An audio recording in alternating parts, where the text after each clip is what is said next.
Bago pa magsimula ang araw, huminga ka muna. Patahimikin mo ang paligid. Dahil sa sandaling ito, may gumagalaw mula sa langit patungo sa iyo. Hindi ka narito ng aksidente. Itinakda ng Diyos ang tagpong ito para buhayin muli ang iyong pananampalataya, palakasin ang iyong puso at ipakita na ang kanyang probisyon ay kailanman hindi nagkukulang.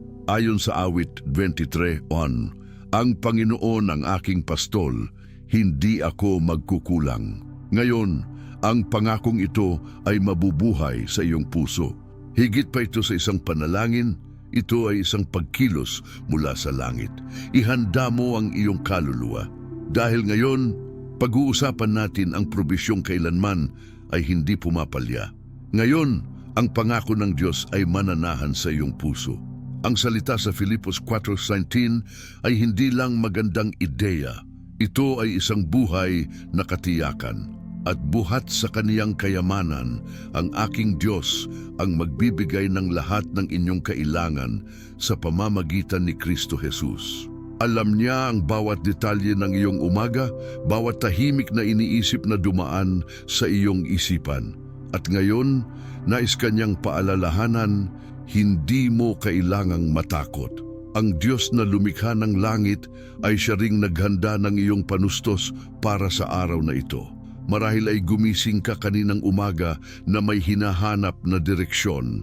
Darating ito, hindi ito magmumula sa damdamin, kundi mula sa langit. Sapagkat kapag ang Diyos ang nagsalita, ang kaluluwa ang unang nakakaintindi.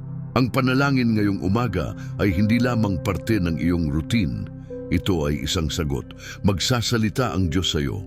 Magdadala siya ng kapayapaan, provision, at kapahingahan. Isara mo ang mga mata ng iyong laman at buksan ang pandinig ng iyong espiritu. Dahil ngayon oras na para manalangin. Magkomento, Panginoon, kausapin mo ako ngayong umaga. Mag-subscribe ka na rin at araw-araw nating salubungin ang direksyon ng Diyos. Panginoon, sa simula ng araw na ito, lumalapit kami sa iyo na may bukas na puso at puspos ng pag-asa. Gumising kami hindi dahil sa pagkakataon, kundi dahil sa iyong biyaya na muling umalalay sa amin. Narito kami upang ipahayag sa unang oras ng umaga. Ikaw ang aming Diyos. Ikaw ang aming probisyon. Ikaw ay kailanmay hindi pumapalya. Ama naming mapagmahal, sa ngalan ni Jesus, hinihiling namin, manahan ka nawa ngayon sa aming mga kaisipan, sa aming mga kilos, sa bawat hakbang na aming tatahakin. Patnubayan mo ang aming mga yapak, O Diyos. Bigyan mo kami ng banal na direksyon. Pumasok ka sa aming tahanan, sa aming trabaho, sa lahat ng aming gagawin. Naway madama agad ang iyong presensya, malumanay, makapangyarihan at puspos ng pag-ibig. Espiritu Santo, kunin mo ang sandaling ito. Dalhin mo ang kapayapaang lampas sa aming pangunawa. Naway ang panalangin ito ay maging isang tunay na tagpo, kung saan ang iyong tinig ay aming maririnig at ang iyong aliw ay aming mararamdaman. Naway bawat nakikinig ngayon ay madama ang hindi nakikitang haplos ng iyong presensya, sapagkat ito ay hindi lamang salita, ito ay pagkilos mula sa langit. Isang panaghoy ng umaga na tumatagos hanggang sa trono ng kataas-taasan. Panginoon, ako'y nananawagan ngayon para sa masaganang probisyon. Ayon sa Filipos 4:19, naway matupad ang pangakong ito sa buhay ng taong ito. Ikaw ang nagbibigay ng lahat ng aming pangangailangan. Magbigay ka, O Ama, hindi lamang ng tinapay sa mesa kundi ng pag-asa sa puso. Magbigay ka ng kalusugan, ngunit pati na rin ng sigla sa buhay. Magbigay ka ng lakas, ng direksyon, ng mga himalang tanging ikaw lamang ang makakagawa. Ikaw ang Diyos na kailanman ay hindi nagkukulang. At kahit hindi makita ng aming mga mata, ang aming pananampalataya ay nananatiling matatag. Ang aming tiwala ay hindi na sa pera, sa balita o sa opinyon ng tao. Ang aming tiwala ay nasa iyo, Diyos ng mga pangako, Diyos ng umaga, Diyos na bumubukas ng pintuan sa kabila ng kawalan ng daan. Sa oras na ito, hinihiling namin, pumasok ka at magbigay ng kaginhawaan sa aming mga emosyon. May mga pusong pagod na nakikinig ngayon. Hindi pagod sa buhay, kundi sa paghihintay. Magbigay ka ng palatandaan, Panginoon. Magbigay ka ng pahinga. Ipakita mong ang langit ay patuloy na kumikilos para sa iyong mga anak. Magpausbong ka ng bagong pag-asa sa kalooban. Naway madama ng kaluluwang ito ang gaan, ang aliw at ang ginhawa. Panginoon, dalawin mo rin ang mga nangangailangan ng kagalingan. Pagalingin mo ang katawan, ngunit higit pa riyan, pagalingin mo rin ang isipan. Hipuin mo ang sakit na hindi nakikita, ang bigat na walang nakakakita. Hipuin mo ang pagkabalisa na sumasakal sa dibdib tuwing umaga. Ipinapahayag namin, ang umagang ito ay magiging iba dahil narito na ang iyong presensya. At kung nasaan ka, Panginoon, naroon ang kalayaan. Ikaw ang Diyos ng kasaganahan. At hindi lamang ito tungkol sa mga bagay na material. Ito ay tungkol sa kapayapaang pumupuno sa kawalan, sa pananampalatayang nagsusuporta, sa pagod, sa pag-ibig na tumatakip sa lahat ng sakit. Ito ay tungkol sa isang Diyos na nagmamalasakit kahit sa pinakamaliit na detalye. Isang Diyos na gumigising kasama natin at umaakay sa tamang landas. Espiritu Santo, hipan mo ang tahanang ito ngayon. Naway bumagsak ang lahat ng atmosfera ng takot, kalituhan at pang-aapi. Punuin mo ang kapaligiran ng liwanag. Gawin mong bawat sulok ng lugar na ito ay maging tahanan ng kapahingahan. At bawat taong nakikinig ngayon, tumanggap nawa ng bagong bahagi ng iyong biyaya. Panginoon, ipinapanalangin ko rin ang mga anak, ang mga apo, ang bawat pamilyang kinakatawan dito. Alam mo, O Diyos, kung paanong ang mga magulang ay humihingi ng proteksyon, kung paanong ang mga ina ay lumuluhod, humihingi ng kaligtasan. Pumasok ka, Ama. Pumasok ka sa pamilyang ito nang may iyong makapangyarihang kamay. Ilayo mo sila sa masama, bantayan mo ang kanilang landas, palibutan mo sila ng iyong mga anghel. Naway maging araw ito ng kapayapaan sa mga tahanan, araw ng pagkakasunduan, araw ng hindi inaasahang biyaya. Hinihiling din namin, Ama, ang karunungan sa bawat desisyon, sa bawat hakbang. Naway hindi padalos-dalos, hindi mula sa takot, hindi dala ng panggigipit, kundi may banal na direksyon. Naway hipan ng iyong espiritu ang tamang ideya, ang tamang daan, ang tamang diskarte. Naway bumukas ang langit sa ibabaw namin at makita namin ang iyong kamay kahit sa maliliit na bagay. At ngayon, Panginoon, tahimik ang aming mga puso. Ngunit sumisigaw ang aming kalooban para sa kapatawaran. Patawarin mo kami sa mga oras na kami nag-alinlangan, sa mga oras na napagod kaming maghintay, sa mga salitang binitiwan sa sakit. Linisin mo ang aming mga labi, linisin mo ang aming isipan, panibaguhin mo ang aming pananampalataya. Naway ang aming panaghoy ay huwag maharangan, kundi makarating sa iyong presensya na parang isang mabangong insenso. Sinasamba ka namin, Ama, kahit bago pa man namin makita ang himala, kahit wala pa kaming natatanggap na sagot, dahil ang aming pagsamba ay hindi nakabase sa mga pangyayari, kundi sa pagkilala kung sino ka. Ikaw ay Diyos, ikaw ay mabuti, ikaw ay tapat. At ngayon, sa pangalan ni Jesus, buong pananampalataya naming ipinapahayag, hindi na sayang ang panalangin ito. Ang umagang ito ay hindi magiging katulad ng dati. May nangyaring bago sa mundo ng Espiritu. May nabasag, may inilabas. At ang ipinangako ng Diyos, tiyak na kaniyang tutuparin. Maaring hindi ngayon, maaring hindi sa oras na ito, ngunit ang sagot ay nasa daan na. At habang hinihintay namin, kami ay magpapatuloy sa pagsamba, sa paniniwala at sa pag-asa.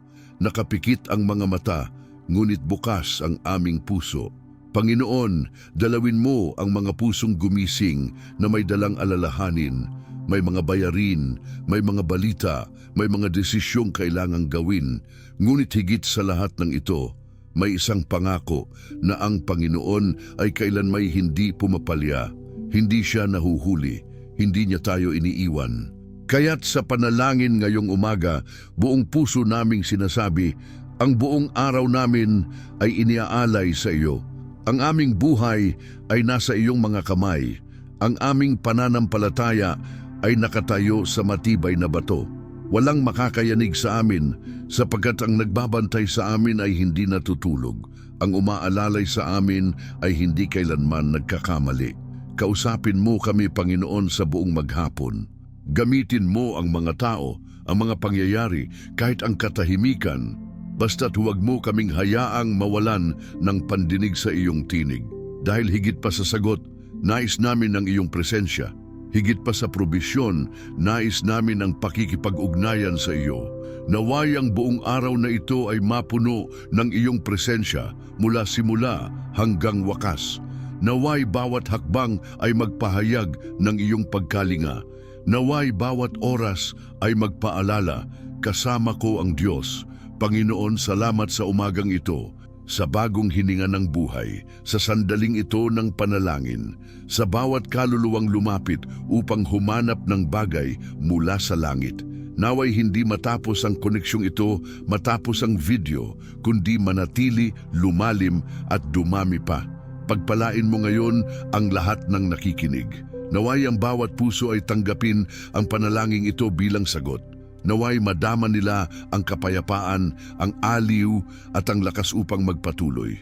Kami ay nagtitiwala, kami ay nagpapahinga sa iyo, kami ay sumasamba. Sa pangalan ni Jesus, Amen. At ngayon, huminga ka ng malalim, damhin ang gaan sa iyong dibdib. Iyan ang palatandaan na ang Diyos ay nakinig, siya ay kumikilos na. Maaring mukhang walang nagbago sa labas, pero may nabago sa loob mo. At diyan nagsisimula ang pinakamalalaking himala sa loob ng kaluluwa. Kung ang panalangin ito ay tumimo sa iyong puso, magkomento ka ngayon sa ibaba. Naniniwala ako at tinatanggap ko ang probisyon ng Diyos. Misulat mo rin ang pangalan ng isang tao na kailangang makarinig ng salitang ito. Mag-subscribe ka na sa channel at pindutin ang bell. Araw-araw, may bagong direksyon mula sa Diyos na naghihintay sa iyo rito. Ngayong nanalangin tayo nang may pananampalataya at inalay ang araw na ito sa Panginoon, nais kong ipaisip sa iyo ang isang tagpo, isang lalaking naglalakad mag-isa sa isang tigang na lugar, alikabok sa kanyang mga paa. Ang mukha niya ay tinamaan ng init ng araw. Walang kahit ano sa paligid, tanging hangin at katahimikan ng isang tuyong lambak. Ang lalaking ito ay si Elias, isang propetang nangahas maniwala sa Diyos kahit tila salungat ang lahat. Sinugo siya ng Diyos sa isang lugar na tila walang saysay, ang batis ng Kerit. At doon, sa gitna ng kawalan, nangako ang Diyos na siya ang bahala sa lahat. Isipin mo ito, sinabi ng Diyos kay Elias na padadalhan siya ng mga uwak para pakainin, mga uwak, mga hayop na marumi at hinahamak noon. Ngunit sa pamamagitan ng hindi inaasahan, tinustusan ng Diyos ang kanyang lingkod, sapagkat kung saan may pananampalataya, naroon ang probisyon, at kung saan may pagsunod, doon nangyayari ang himala. Tuwing umaga at hapon, nagdadala ng tinapay at karne ang mga uwak kay Elias, at siya ay umiinom mula sa batis, isang araw-araw na panustos, sapat, hindi sobra, pero kailanman hindi kinulang. Ganyan ang paraan ng Diyos. Hindi niya tayo binibigyan ng lahat ng sabay-sabay. Tinuturuan niya tayong umasa, magtiwala at maghintay sa Kanya araw-araw. Nakikita mo ba ang kagandahan nito? Kayang-kaya ng Diyos na pabagsakin ang pagkain mula sa langit. Kayang-kaya niyang magpadala ng hukbo ng mga anghel. Ngunit pinili niya ang isang bagay na simple, kakaiba at tila walang saysay sa mata ng tao, dahil ang himala ay wala sa paraan, kundi nasa pangako.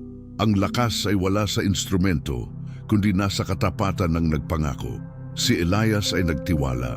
Kahit hindi makatuwiran ang tanawin, kahit tila hindi nakakayanin, siya ay sumunod at siya ay tinustusan hindi lang sa katawan kundi pati sa kaluluwa, sapagkat sa bawat umagang dumarating ang mga uwak, may paalala, inaalagaan kita, Elias, hindi ako pumapalya. Ngayon, pag-isipan mo, ilang beses mo na bang naranasan ito? Ilang ulit ka nang tinustusan ng Diyos sa paraang hindi mo inaasahan? Maaaring hindi mga uwak ang dumating, kundi isang kapitbahay na may tamang salita. Isang kaibigan na tumawag sa tamang oras. Isang pintuang hindi mo hinihiling, pero biglang bumukas sa katahimikan ng gabi. Maaaring hindi mo napansin, pero dumaan ka na sa batis ng kirit. At baka ngayon, naroon ka ulit. Maaaring tuyo ang tanawin sa paligid. Maaaring tila kapos ang panustos. Maaaring hindi pa dumarating ang mga uwak. Ngunit ang pangako ay buhay pa rin. At ang katapatan ng Diyos ay hindi nakadepende sa nararamdaman mo, kundi sa kanyang di nagbabagong pagkatao bilang Ama. Nanatili si Elias sa lugar na iyon hanggang sa matuyo ang batis. Oo, bahagi rin iyon ng plano. Dahil kahit natutuyo ang isang bukal, may nakahandang bago ang Diyos. Pagkatapos matuyo ang batis, isinugo siya ng Diyos sa isang balo sa Sarepta. At doon, isa na namang himala ang nangyari. Gumamit ang Diyos ng isang babae na may huling dakot ng harina at kaunting langis. Sabi niya, namumulot ako ng 2 panggatong para ihanda ang huling pagkain namin ng anak ko. Pagkatapos ay mamamatay kami. Ngunit si Elias, puspos ng autoridad, ay nagsabi, gawin mo muna para sa akin, sapagkat ganito ang sabi ng Panginoon, ang harina sa lalagyan ay hindi mauubos, at ang langis sa banga ay hindi matutuyo. Muli, ginamit ng Diyos ang hindi inaasahan, isang babaeng mahirap na sa bingit ng pagsuko. Ngunit nang inialay niya ang kakaunti niyang meron, nagsimula ang himala. Hindi natuyo ang banga, hindi naubos ang harina, sapagkat kung saan may pananampalataya, may pagpaparami. Hindi aksidente na nasa Biblia ang kwentong ito. Isa itong kompas. Paalala na ang provision ay hindi nakabase sa lohika, kundi sa pangako. At ang pangakong nasa Filipos 4:19 ay matibay pa rin. At buhat sa kaniyang kayamanan, ang aking Diyos ang magbibigay ng lahat ng inyong kailangan sa pamamagitan ni Kristo Jesus. At ang pinakamagandang bahagi ng pangakong ito, hindi sinabing ilan lang sa mga pangangailangan mo ang kanyang pupunan. Hindi rin sinabing kapag karapat dapat ka lang. Nakasulat, lahat ng inyong kailangan. Kasama rito ang kinakaharap mo ngayon, kasama rito ang panalangin hindi mo pa masabi, ang takot na tinatago mo kahit sa sarili mo, ang sakit na lumilitaw lang kapag tumahimik ang lahat. Kasama ka sa pangako, kasama ang iyong tahanan, ang iyong araw-araw, ang iyong kinabukasan, kasama ang mga luha na walang ibang nakakita at ang mga pangarap na itinago mo na lang sa pinakailalim ng iyong puso. Sapagkat ang ating Diyos ay Diyos ng mga detalye. Diyos na hindi binabaliwala ang maliliit na panaghoy. Diyos na kayang gawing patotoo ang kaunting harina at langis. Ilang beses ka nang nagbigay ng tila huling meron ka. Isang ngiti sa gitna ng sakit. Isang yakap kahit pagod ka na. Isang magiging maayos din ang lahat kahit walang katiyakan. At ilang beses mo ring nakita ang langit na kumikilos matapos noon, iyan ang probisyon, iyan ang pang-araw-araw na himala, iyan ang Diyos na kumikilos sa pagitan ng mga linya, sumasagot sa mga detalye at nagsasalita sa katahimikan. Ngayon, habang naaalala natin si Elias, ang mga uwak, ang balo at ang kanyang botelya ng langis, alalahanin mo rin ang sarili mo. Kabilang ka sa kwentong ito ng pananampalataya. Ang iyong buhay ay matabang lupa kung saan maaaring sumibol ang himala.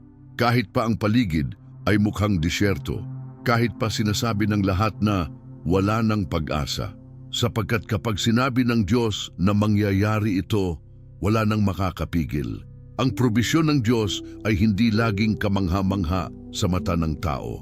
Minsan, ito'y dumarating sa anyo ng kapayapaan. Minsan, isang pagkakataon. Minsan, isang video tulad nito na tumatagos sa iyong kaluluwa at muling binubuhay ang pag-asa. Ang mahalagang maunawaan, ang Diyos ay narito. Siya'y nakikinig, siya'y kumikilos. Pinapakain niya ngayon ang iyong pananampalataya. Habang pinapakinggan mo ang mga salitang ito, may nangyayari sa hindi nakikita. May inihahanda, may inaayos, paparating na ang sagot. At kapag dumating ito, mauunawaan mo, hindi na sayang ang paghihintay. Tinuturuan ka pala niya kung paano magtiwala, magpahinga.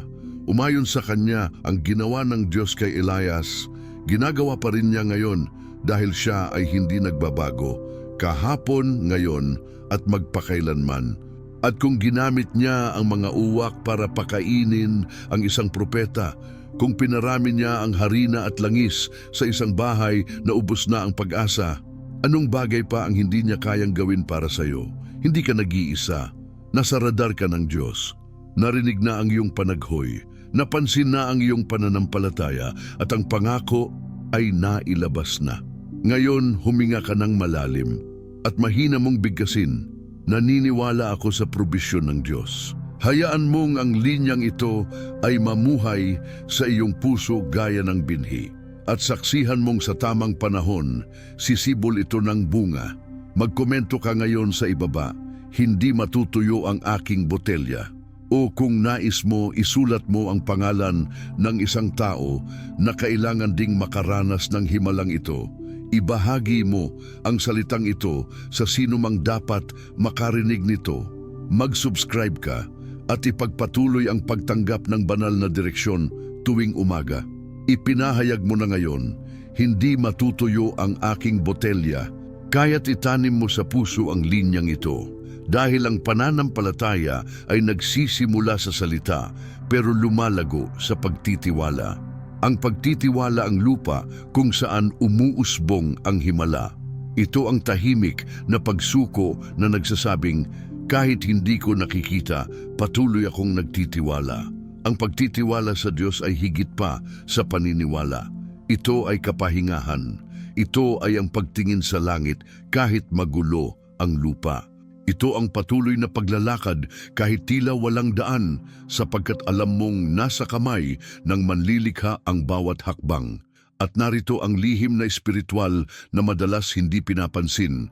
Ang saganang probisyon ay hindi lang bunga ng panalangin. Ito ay bunga ng pagtitiwala. Ang Filipos 4:19 ay isang pangako ng panustos.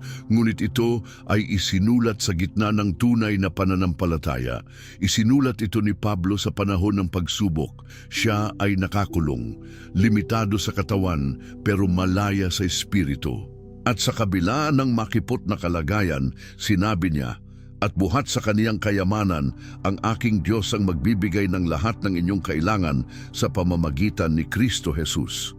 Hindi ilan lang, hindi lang ang pinakakailangan, lahat. Bakit? Dahil kilala ni Pablo ang pagkatao ng Diyos. Alam niyang ang katapatan ng Diyos ay hindi nakadepende sa kalagayan.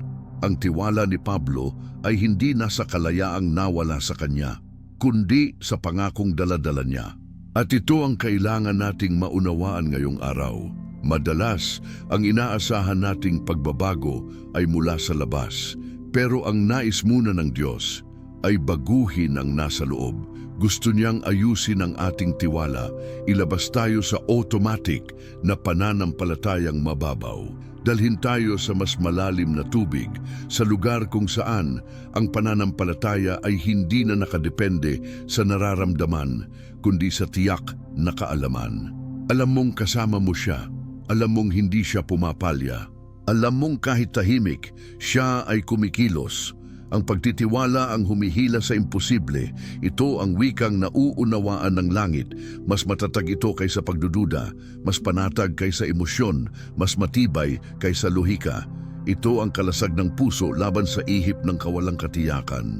At kapag inalagaan mo ang pagtitiwala, pinapagana mo ang isang galaw ng probisyon na lampas sa natural. Pero paano ba magtiwala kung parang lahat ay pumapalya? Paano pa ba maniwala kung tila walang sagot? itinuturo ng Biblia. Magtiwala ka sa Panginoon ng buong puso at huwag kang manalig sa iyong sariling karunungan. Kawikaan 3:20. Huwag kang umasa sa nakikita mo. Umangkas ka sa kung sino ang kilala mo. Sapagkat ang Diyos na tumawag sa iyo, hindi siya nagpapabaya sa gawaing kanyang sinimulan. Maaring habang pinapakinggan mo ito, may bigat kang nararamdaman sa dibdib. Bigat ng paulit-ulit na kabiguan, mga panalangin tila walang tugon, mga pangarap na tila naiwang nakaimbak. Pero pakinggan mong mabuti, ang pagtitiwala ang nagbabalik sa mga bagay na sinusubukang burahin ng takot. At kung ano ang mukhang paghinto ngayon, maaring ito pala ang eksaktong oras ng paghahanda ng Diyos. Tingnan mo si Abraham, nangako ang Diyos ng anak, ngunit lumipas ang maraming taon. Tumanda si Sarah, sinasabi ng luhika, huli na ang lahat.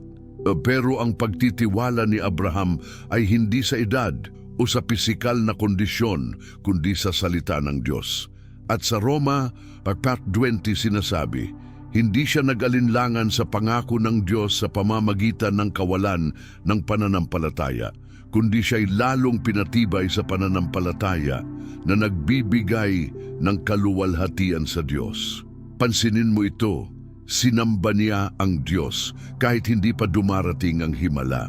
Sapagkat kapag panatag ang kaluluwa sa Diyos, ang pagsamba ay nauuna sa sagot. At kapag ang pagsamba ang nauna, ang pagtitiwala ay nagiging supernatural.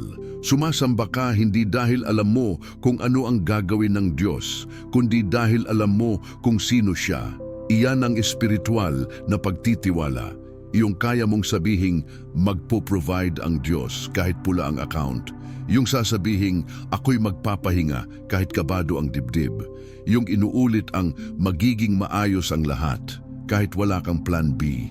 Sapagkat kapag ang kaluluwa mo ay nakaangkla sa katapatan ng Diyos, walang unos ang kayang umalis sa katiyakang iyan. Ngayon, ilapat mo ang katotohanan ito sa iyong umaga. Sa kape mo, sa unang iniisip mo sa araw, ano ang tono ng mga salita mo sa paggising? Nagsisimula ba ito sa pag-aalala o sa pagtitiwala? Sapagkat ang mga salitang binibigkas mo sa madaling araw, binubuo nila ang direksyon ng buong araw. Ang pagtitiwala ay isang desisyong ginagawa sa pagmulat pa lang ng mata. Kaya bakit hindi mo subukang gawin ito araw-araw? Simula ngayon, sabihin mo agad pagkagising, Diyos ang may hawak ng lahat. Ang araw na ito ay araw ng probisyon. Ulitin mo iyan kahit patila kabaligtaran ang nakikita ng mga mata mo. Sapagkat ang pusong nagtitiwala ay namumuhay na parang tinanggap na ang sagot. Tandaan, ang bayan ng Israel ay nakakita ng manang mula sa langit tuwing umaga. Ngunit hindi ibinibigay ng Diyos ang manang para sa isang linggo, pang-araw-araw lamang. Bakit? Dahil nais niyang ituro ang pagdepende, ituro ang pagtitiwala araw-araw. Ang manang para sa Lunes, hindi na pwedeng kainin ng Martes. Kailangan nilang bumalik sa presensya, muling magtiwala, muling maniwala. Ganyan din sa atin. Ang nagpatatag sa iyo kahapon ay himala, pero ngayon may bagong tinapay ang Diyos. May bagong bahagi, may bagong salita, may bagong sagot. Hindi ka nabubuhay sa tira-tira. Nabubuhay ka sa araw-araw na kasaganaan ng isang buhay na Diyos. At ang Diyos na ito ay narito. Ngayon, nakikipag-usap sa iyo. Pinatitibay ang iyong kaluluwa at huwag mong isipin na ang pagtitiwala ay isang bagay na malayo o mahirap abutin. Ito ay itinatanim. Isa itong desisyong ginagawa araw-araw.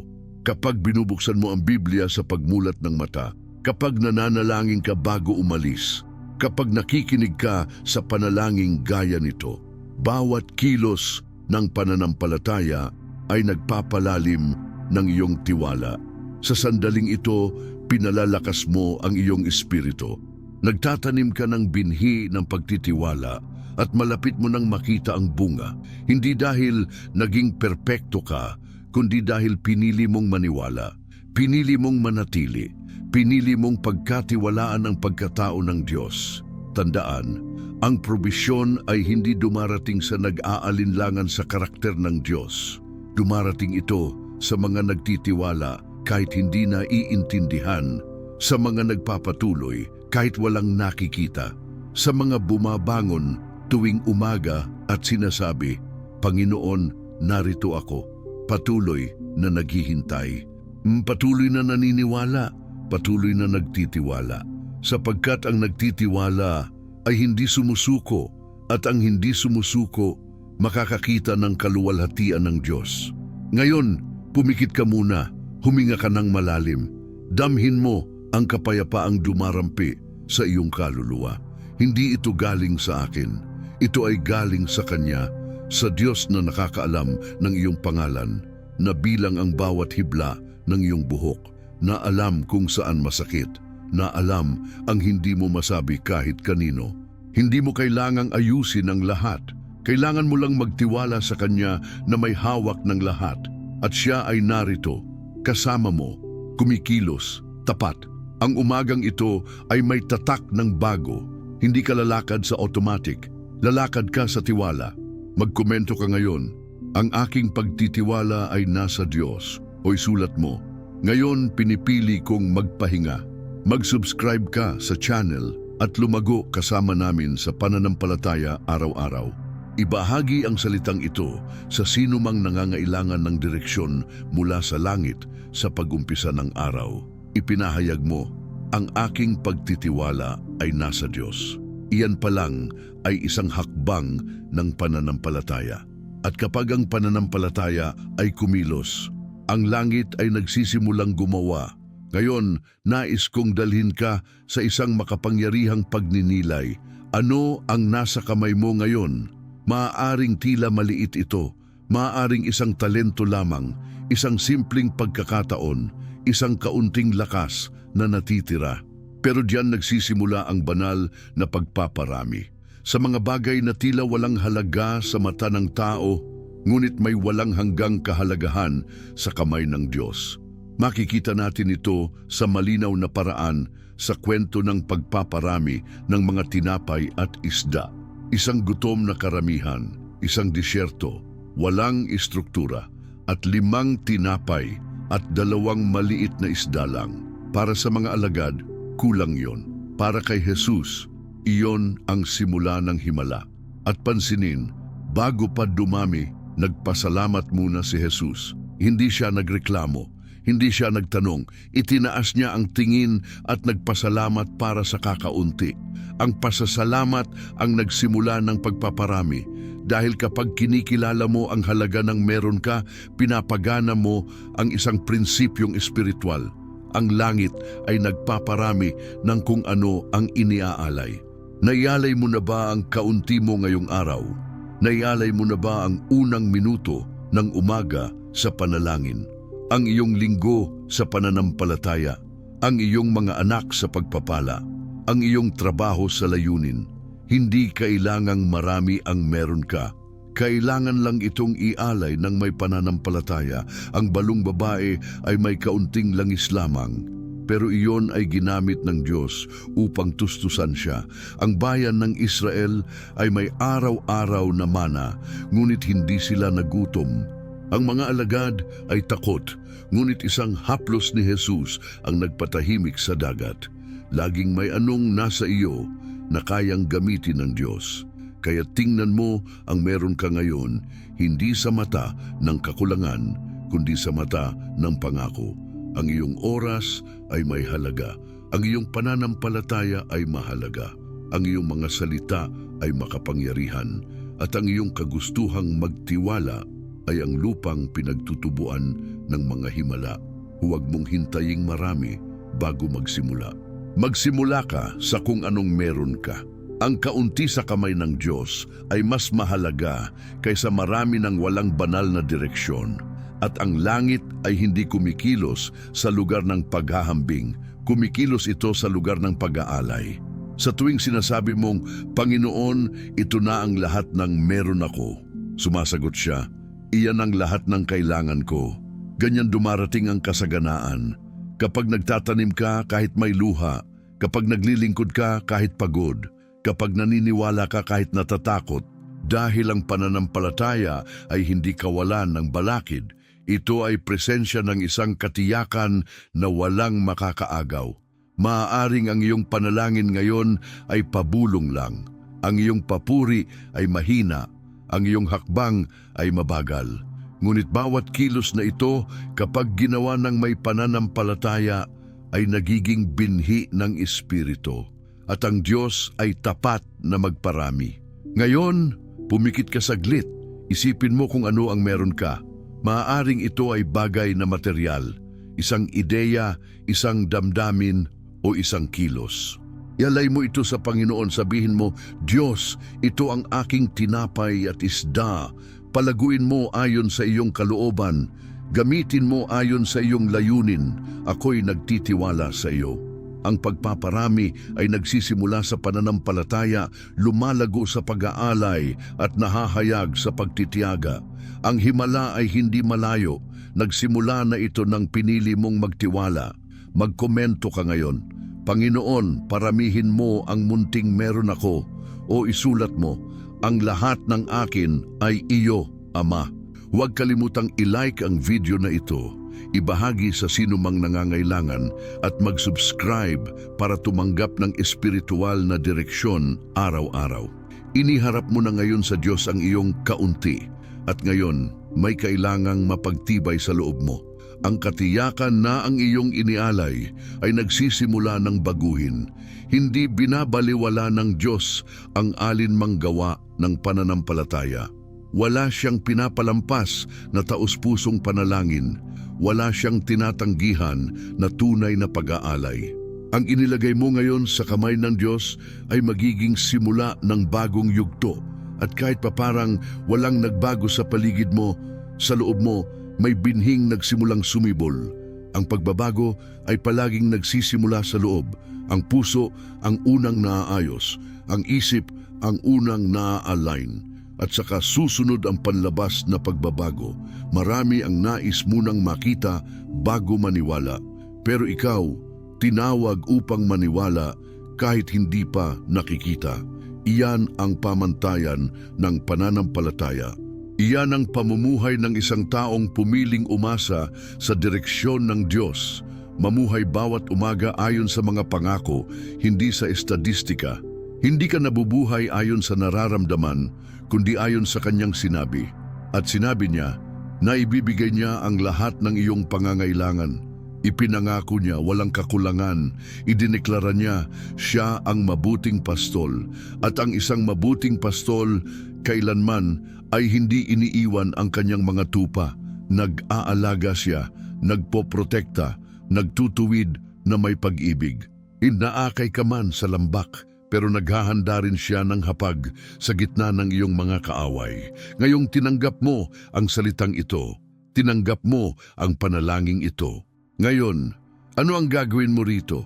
Papatayin mo lang ba ang video at babalik sa dati? O dadalhin mo ang pananampalatayang ito sa buong araw mo? Aalalahanin mo bang aktibo ang probisyon ng Diyos kahit sa katahimikan? Patuloy ka bang magpapahayag ng may paninindigan na ang kamay ng Panginoon ay nasa iyong buhay dahil iyan ang nagpapakita ng kaibahan sa mga taong nabubuhay sa kasaganaan ng pangako at sa mga taong nakakulong pa rin sa emosyonal na kakulangan? Hindi ito tungkol sa swerte. Hindi ito tungkol sa pagkakataon. Ito ay tungkol sa pagiging tapat, sa pananatili, sa pusong nagpapatuloy magtiwala kahit patila lahat ay nag-aanyayang sumuko. Ikaw ay pinili upang mamuhay sa pananampalataya, tinawag upang lumakad ng may layunin, inilaan upang magpatotoo sa katapatan ng isang Diyos na kailanman ay hindi huminto sa pag-aalaga. At maniwala ka, ang tila maliit ngayon ay magiging dakila sa kamay niya. Ang tila nakatago ngayon ay mahahayag sa tamang panahon. Ngunit tandaan mo ito sa iyong puso, hindi ito tungkol sa pagkakaroon ng lahat ngayon, kundi sa pagtitiwala ng lubos sa Kanya na may hawak ng lahat. Maaring hindi mo pa makita ang anihan ngayon, pero ang binhi naihasik na. At ang Diyos ay kailanman hindi pumapalya sa ani. Ang araw ay kakasimula pa lamang. At hindi ka nag-iisa. Kasama mo siya sa sasakyan, sa kalsada, sa kusina, sa bawat iniisip mo. At kapag dumating ang pag-aalala, ang alinlangan, ang takot, ulitin mo sa iyong sarili, ang aking Diyos ang magsusustento. Dahil siya nga ay magsusustento. Ginagawa niya ito ngayon. Inaalagaan niya ang bawat detalye. Ngayon, huminto ka muna sandali. Huminga ka ng malalim. Damhin mo ang kapayapaang ito. Iyan ang presensya niya. Iyan ang hindi nakikitang palatandaan na narinig ng langit ang iyong panaghoy. Magpatuloy kang matatag, magpatuloy kang maniwala.